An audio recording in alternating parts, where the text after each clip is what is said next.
தூத்துக்குடி மாவட்டம் சாத்தான்குளத்தில் முதலமைச்சர் செல்வி ஜெயலலிதா உத்தரவுப்படி கருமேனி ஆற்றின் குறுக்கே 7.5 கோடி ரூபாய் மதிப்பில் நடைபெற்று வரும் உயர்மட்ட பாலம் கட்டும் பணியினை அமைச்சர் திரு SP சண்முகநாதன் ஆய்வு மேற்கொண்டார்.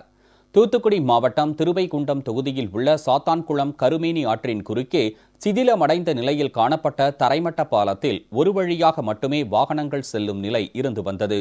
இதனால் அப்பகுதியில் அடிக்கடி விபத்துகள் ஏற்பட்டு வந்தன.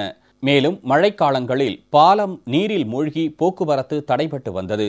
இதனையடுத்து இங்கு 7.5 கோடி ரூபாய் மதிப்பீட்டில் உயர்மட்ட பாலம் ஒன்றை கட்ட முதலமைச்சர் செல்வி ஜெயலலிதா உத்தரவிட்டதை அடுத்து அங்கு பாலம் கட்டும் பணிகள் தொடங்கி நடைபெற்று வருகின்றன.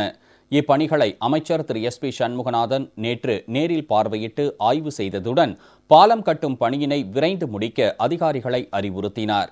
பொதுமக்களின் சிரமத்தை கருத்தில் கொண்டு உயர்மட்ட பாலம் கட்ட உத்தரவிட்ட முதலமைச்சர் செல்வி ஜெயலலிதாவுக்கு திருவைகுண்டம் தொகுதி மக்கள் நெஞ்சார்ந்த நன்றி தெரிவித்துக் கொண்டனர். சாத்தான்குளத்தில் இந்த பாலத்தில் தரவில்லமாக இருந்தது. இப்போ அம்மா சார்பாக பெரிய பாலம் வச்சிருக்காங்க. இதனால ரொம்ப வசதியாக இருக்கும். 7 கோடி அம்மா ஒதுக்கியிருந்ததுக்கு அம்மாவுக்கு ரொம்ப நன்றி. எங்கள் சமுதாயத்துக்கு ரொம்ப நன்றி செலுத்திக்கிறோம். காலங்களில் தண்ணி பாலத்துக்கு மேலே போகிறதுனால பஸ் 2 பக்கம் போக முடியாத சூழ்நிலை இருந்தது.